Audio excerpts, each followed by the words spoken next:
So ito mga Lodino, bago pa kami matapos dito ay pakilala muna namin sa inyo yung ginagamit namin dito na materialis.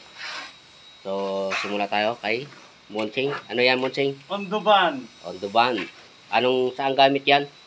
Sa mga duktungan. Yon, sa mga dugtungan. Bago lagyan ng red cap. So yung red cap natin ay may kalaparan. Anong tawag dyan? Ito to, red cap namin ay 50 cm yan. Ang lapad 2 meters yung haba. So diyan yan sa mga dugtungan, sa mga kantuhan at din doon sa pinaka-tuktok niya. Bago lagyan ng red cap ay kailangan lagyan ng unduban. Ayan. Pakita mo nga ulit, unduban. So Unduban. makapit yan, makapit. So ito naman yung ginagamit namin. Sige mo to, George. Ikaw nga, Reggie. Oh, ano naman daw yan? Mga kaibigan ng undubilya. So, ayan ay ito naman ang undubilya, no? From unduline, no? Yun yung materialis na ginagamit namin. So, magaan, no? Lightweight siya at the same time madali siya ikabit kung alam nyo ikabit, no? At maliban sa kanyan sa magaan. So ang nito, ang warranty nito ay 15 years ang warranty niya para sa product, pero tumatagal ito ng almost 50 years, no? Ang itatagal nito sa taas. Depende lang siguro, baka kung mabagsakan ng puno, baka hindi naman siya tatagal ng 50 years, pero kung lang yung maganda lang kondisyon ng panahon, hindi tayo bagyuhin, yung normal na higit pa sa 50 years ang itatagal ng bubong na to. So ito pala ay meron siyang grooves.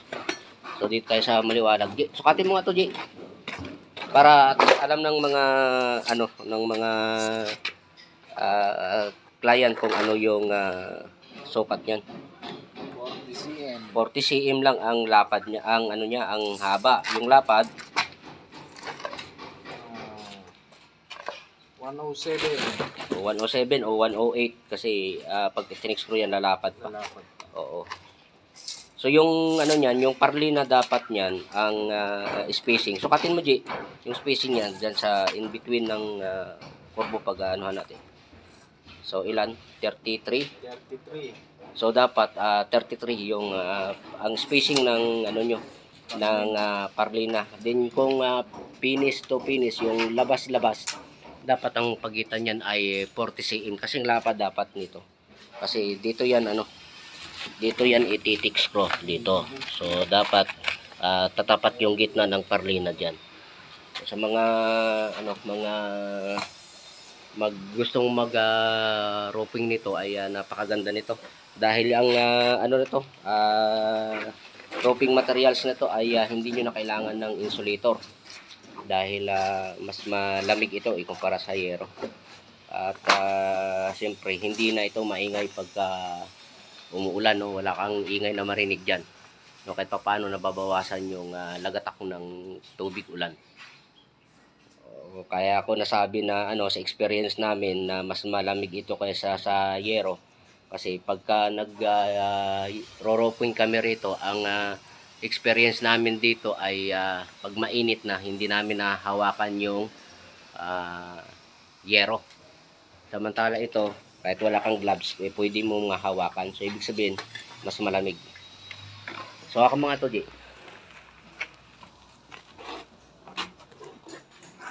So ito, may kapal siya na 3 mm. No?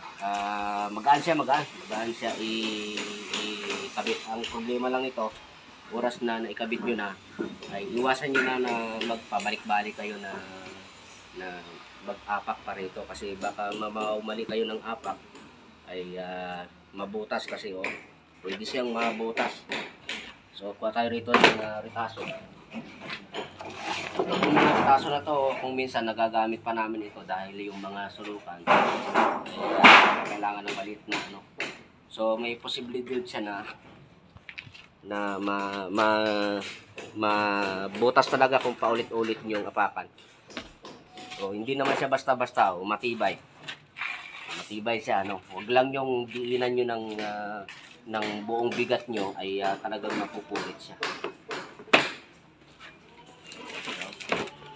So, hindi siya basta-basta na ano naman, na pupunit.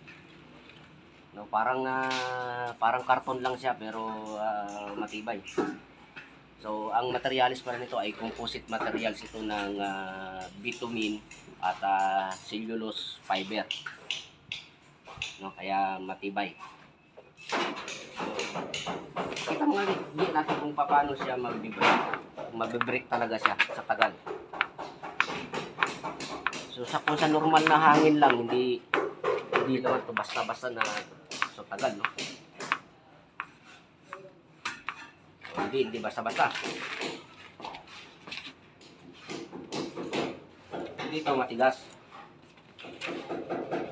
Kahit anong gawin mong balik, hindi naman. So, ibig sabihin, talagang matibay siya. Yung cutter natin, ito lang, dito lang siya mahina, mga loading sa cutter. So, siyempre, pag hiniwa mo talagang mapuputol.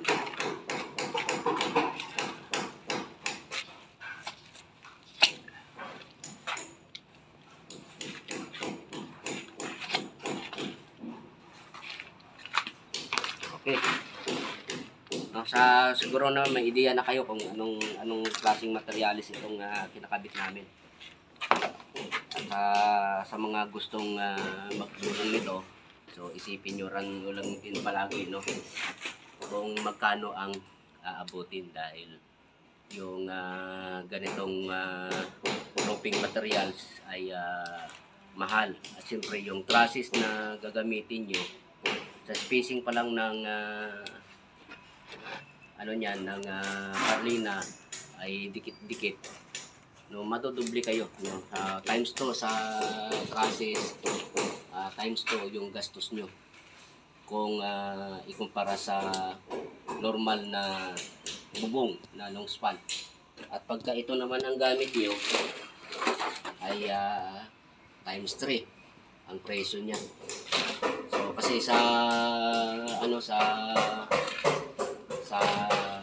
long span, ang alam ko nasa 300 to 400 ang linear meter. So pag pinagdugtong mo ito sa tatlo makakakuha ka ng isang linear meter. So bigyan ko lang kayo ng ideya para yung mga di.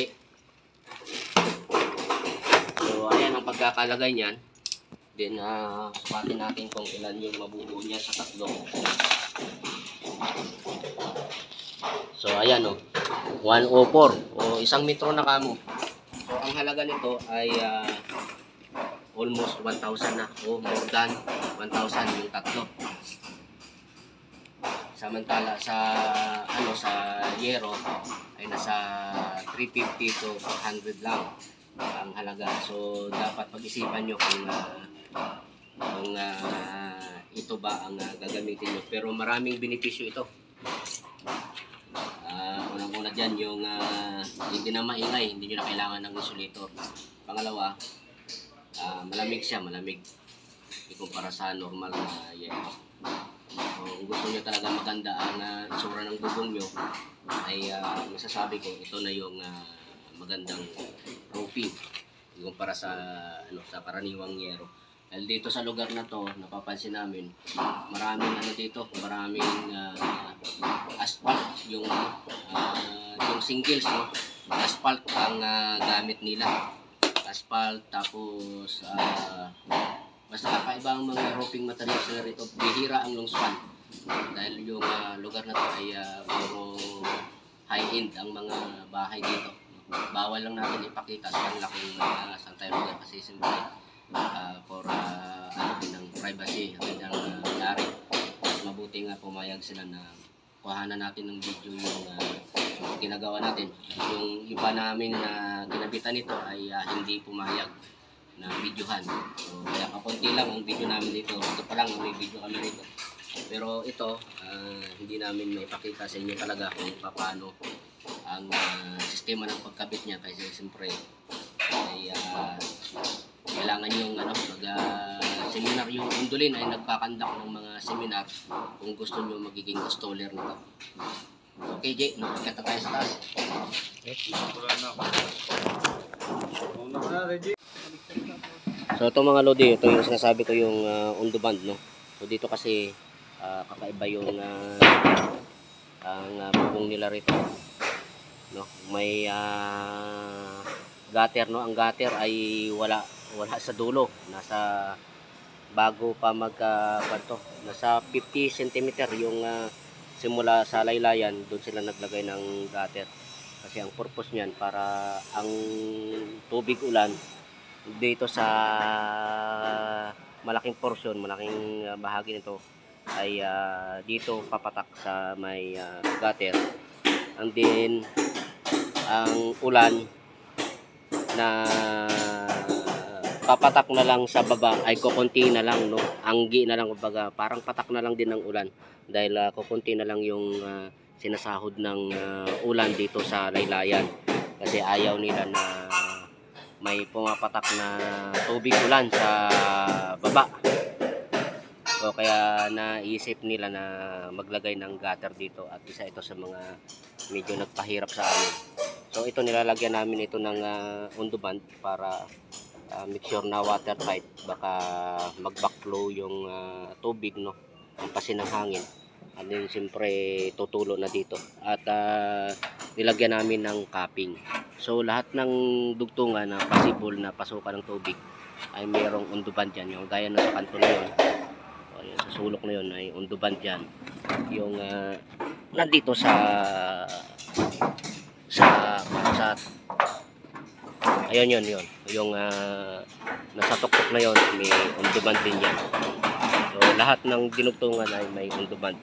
At ang gamit pala namin ditong Tixpro ay ito.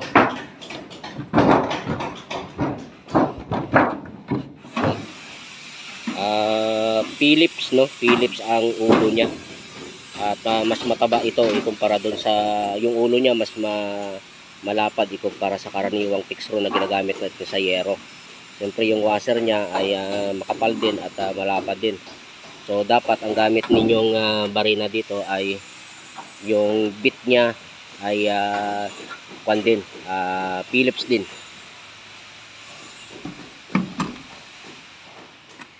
So ang gamit namin dito ay mga cordless na barina na para iwas na yung abala pa sa mga kawad, no.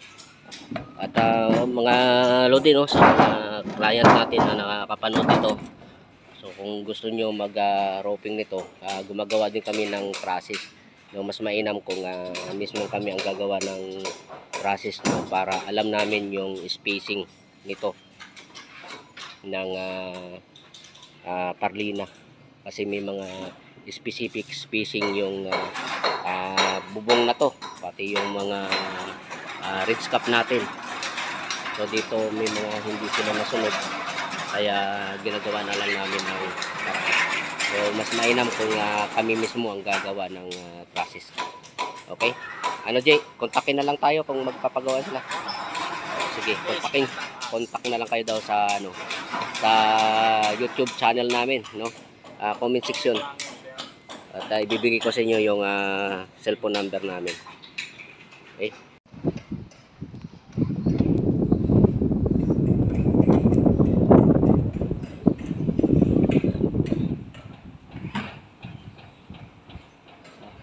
Napakalaki nitong bahay na to, mga lodi.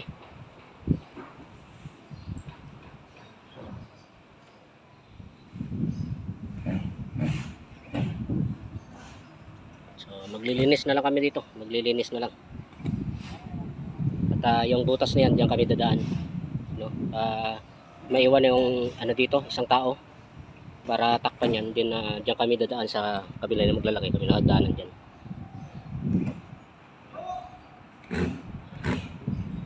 Napakaganda ng bubong.